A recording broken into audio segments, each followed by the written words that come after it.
Hey everybody, welcome to Michael's Corner, and today's topic or today's episode is about one of my favorite movies, and I'm so excited to talk to you guys about this.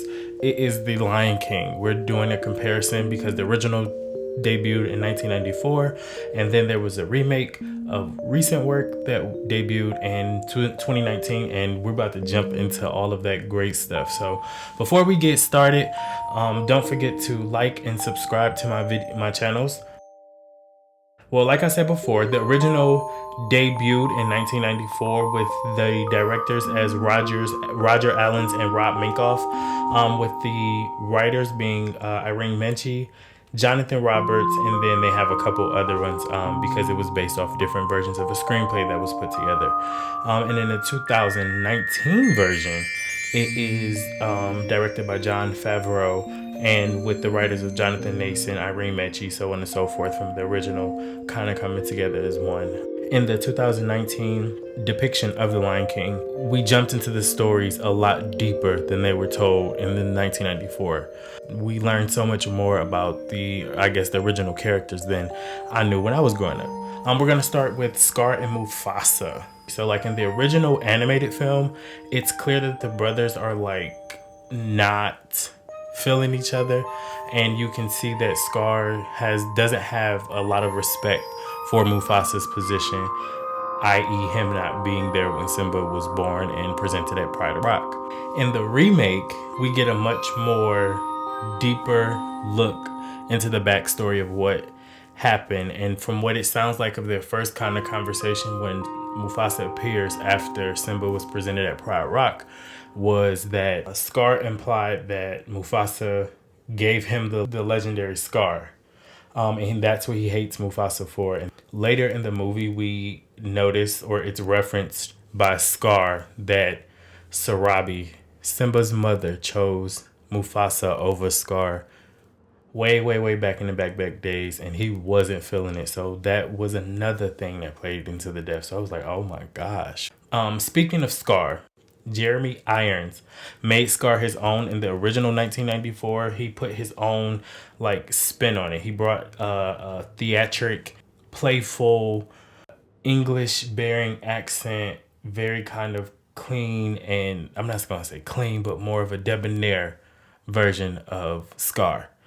Whereas the 2019 version is played by Chiwetel Ejiofor. He puts more of a menacing or more of a threatening gloom. He sets the tone in a totally different way than Jeremy Irons did back in 1994. And in the original, you've seen that Scar's main motivation was just to get the throne. Cool. In this one, it felt like his motivation was revenge. He enlisted the help of the hyenas to overthrow Mufasa, take over the Pride Lands.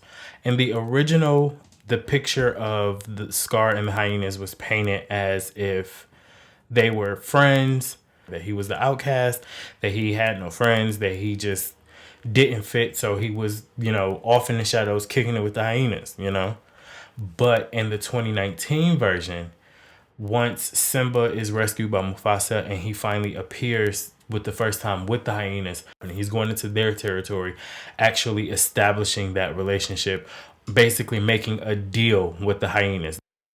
Originally, the character of Nala was played by Moira Kelly, and Beyonce Giselle Knowles-Carter accepted that role in 2019. One of the scenes that was added to the new movie was Nala's escape.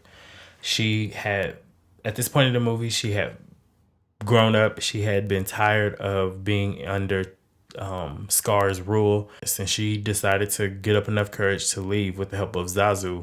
Coming back to Pride Rock with the whole fight scene and everything, she had a lot of lines. She had a lot of rallying of the lions. I wanted to see Nala go get her girls and go wreck shop because her house is not in order.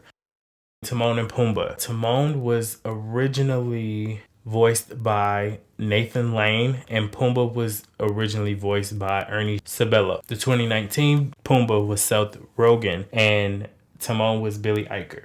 The lion sleeps tonight. There he is. I was expecting for Billy to get saucy with that because Timon, Nathan Lane set it out. You know, Nathan Lane really put a staple for what Timon was. He had a sense of flair, a sassiness. Same thing with Seth Rogen and the 2019 Pumbaa. I just really wish that it was a little more, especially at the beginning of the Can You Feel the Love Tonight. The reason that I really, really liked the ad-libs from Timon and Pumbaa in the original is because of the flair and the je ne sais quoi they threw on it, you know? So that's kind of what I was just expecting. Same thing with Zazu. He just didn't have enough flair as the original Zazu, but it was still an amazing thing.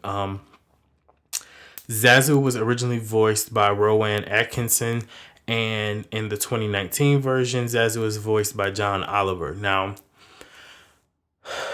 there was a huge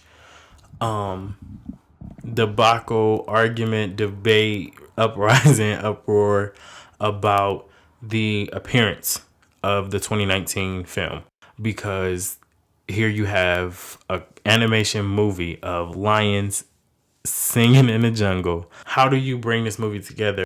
Like, one of the biggest things that kind of like poked in my head was when was the last time you seen a singing or talking lion in the jungle? Appreciated the graphics, the design, the technology that went into the 2019 version. Last but not least, let's talk about this soundtrack. Let's talk about the soundtrack. One of the major people that had hands in both movies. I'm talking about the great Hans Zimmer. So when I heard that they were bringing him back on for the soundtrack of this movie, of the 2019, I was ecstatic just to see what his reworks were going to be like. How has his mind and his creative thumb and creative output changed from the 1994 work to 2019? So it was a great improvement. And then we got a gift. One of my most favorite people in the whole wide world. One of my favorite movies in the whole wide world. And she did the same thing that Kendrick Lamar did with the Black Panther soundtrack, was created an alternate soundtrack that accompanied the movie. Okay?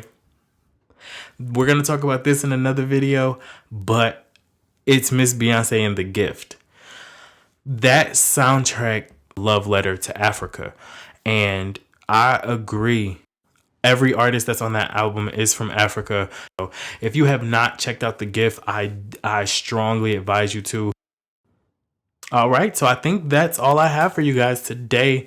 Thank you guys for tuning in. I love you so much, and I appreciate it from the bottom of my heart. Remember, like this video, subscribe to my channel, comment in the section below. Let me know if there's anything you want to see, you want me to review, you want me to do. And I'll do my best to accommodate, and I will see you guys later. Holla! In Mychael's Corner. In Mychael's Corner.